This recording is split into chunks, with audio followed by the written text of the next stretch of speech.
ಮಂಡ್ಯ ಧರ್ಮಸ್ಥಳ ಹಾಗೂ ಧರ್ಮಾಧಿಕಾರಿ ವಿರುದ್ಧ ಅಪಪ್ರಚಾರ ಹಿನ್ನೆಲೆ ಶ್ರೀರಂಗಪಟ್ಟಣದಲ್ಲಿ ಸಿಡಿದೇಳಲು ಭಕ್ತರ ಸಿದ್ಧತೆ. ಶ್ರೀರಂಗಪಟ್ಟಣ ತಾಲೂಕು ಕೇಂದ್ರದಲ್ಲಿ ಪ್ರತಿಭಟನೆ ಜಾಥಾ ನಡೆಸಲು ಸಿದ್ಧತೆ. ಪ್ರತಿಭಟನೆ ಕಾರ್ಯಕ್ರಮ ರೇಷೆ ಸಿದ್ಧಪಡಿಸಲು ಪೂರ್ವಭಾವಿ ಸಭೆ. ಶ್ರೀರಂಗಪಟ್ಟಣದ ರಂಗನಾಯಕಿ ಸಮಾಜದಲ್ಲಿ ಪ್ರತಿಭಟನಾ ಪೂರ್ವಭಾವಿ ಸಭೆ.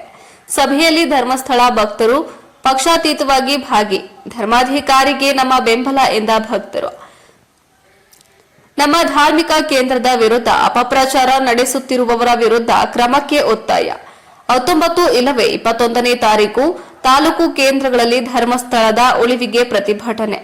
ವರದಿ T S Shashikant, NKS TV4, Praja Power news.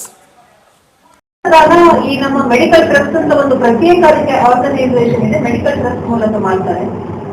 ವಿದ್ಯಾದಾನ ಎಜುಕೇಶನ್ ಟ್ರಸ್ಟ್ ಇದೆ. ಅದರ ಮೂಲಕ ಬಹಳ ಮೌಲ್ಯ ಜೀವನ ಶಿಕ್ಷಣವನ್ನು ಕೊಡುವಂತಹ ಮೌಲ್ಯಯುತ ಎಜುಕೇಶನ್ ಟ್ರಸ್ಟ್ ಮೂಲಕ ಕೊಡ್ತಾ ಇದ್ದಾರೆ. ಅಭಯದಾನ ಅಂತೇಳಿ ಹೇಳುವಂತದ್ದು ನಮ್ಮ ರೋಡ್ಸೆಟ್ ಹಾಗೂ ನಮ್ಮ ಧರ್ಮಸ್ಥಳ ಗ್ರಾಮೀಣಾಭಿವೃದ್ಧಿ ಯೋಜನೆ ಮೂಲಕ ಮೊದಲು ಧರ್ಮಾಧಿಕಾರಿಗಳ ಬಳಿಗೆ ಬರಬೇಕಿತ್ತು. ಯಾರಿಗೆ ಏನೇ ಸಂಕಷ್ಟಗಳು ಬಂದರೂ ಕೂಡ ಕ್ಷೇತ್ರ ಧರ್ಮಾಧಿಕಾರಿಗಳ ಹತ್ರ ಬಂದು ಅವರ ಸಮಸ್ಯೆಗಳನ್ನು ಹೇಳಿಕೊಂಡಾಗ ಅಲ್ಲಿ ಕೈದಾನ ಮಾಡ್ತಿದ್ರು. ಏನಾದ್ರೂ ವಸ್ತು ರೂಪದಲ್ಲಿ ಅಥವಾ ದುಡ್ಡಿನ ರೂಪದಲ್ಲಿ ದಾನ ಮಾಡ್ತಾ ಇತ್ತು.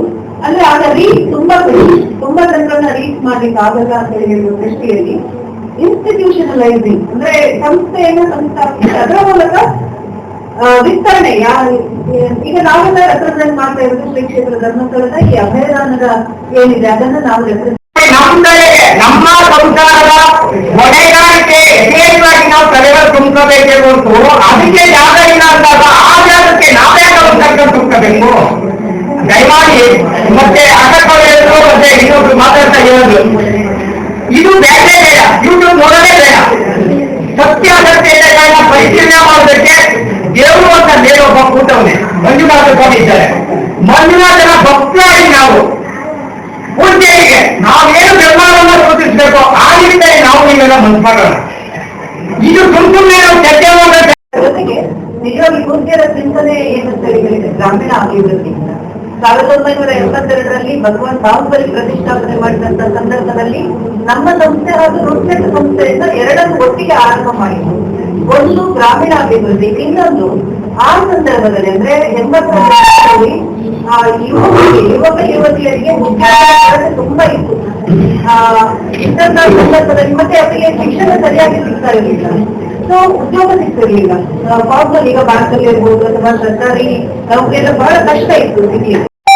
ಏನು ಧರ್ಮಸ್ಥಳ ಕ್ಷೇತ್ರದ ಬಗ್ಗೆ ಅಪಪ್ರಚಾರ ನಡೀತಿದ್ಯೋ ಅದರ ವಿರುದ್ಧ ಷಡ್ಯಂತ್ರ ನಡೀತಿದ್ಯೋ ಆ ಷಡ್ಯಂತ್ರವನ್ನ ಖಂಡಿಸಿ ನಾವು ಇಡೀ ತಾಲೂಕಿನಾದ್ಯಂತ ಎಲ್ಲ ಧರ್ಮಸ್ಥಳದ ಭಕ್ತಾದಿಗಳು ಇನ್ನು ಕೆಲವೇ ದಿನಗಳಲ್ಲಿ ಅದರ ವಿರುದ್ಧ ಒಂದು ಬೃಹತ್ ಪ್ರತಿಭಟನೆಯನ್ನ ಆಯೋಜಿಸಿದ್ವಿ. ಆ ಕೃತ್ಯವನ್ನ ಖಂಡಿಸಿ ಹೋರಾಟವನ್ನ ಮಾಡ್ತಾ ಇದ್ವಿ. ಧರ್ಮಸ್ಥಳದ ಬಗ್ಗೆ ಏನು ಅವಹೇಳನಕಾರಿಯಾಗಿ ಮಾತಾಡ್ತಾ ಇದ್ದಾರೆ ಮತ್ತು ನಡೆಸ್ತಾ ಇದ್ದಾರೆ ಅದ್ರ ಬಗ್ಗೆ ನಾವು ಉಗ್ರ ಹೋರಾಟ ಮತ್ತು ಉಗ್ರ ಚಳವಳಿನ ನಾವು ಮಾಡ್ತಾ ಇದ್ದೀವಿ. ಇವತ್ತು ಅದ್ರ ಬಗ್ಗೆ ಪೂರ್ವಭಾವಿ ಸಭೆನ ಕರೆದು ಇಷ್ಟರಲ್ಲೇ ಈ ವಾರದಲ್ಲಿ ನಾವು ಉಗ್ರ ಹೋರಾಟ ಮಾಡೋದಕ್ಕೆ ಹಮ್ಮಿಕೊಂಡಿದ್ದೀವಿ. ನನ್ನ ಹೆಸರು ಸಂಸ್ಕೃತಿ ಅಂತ.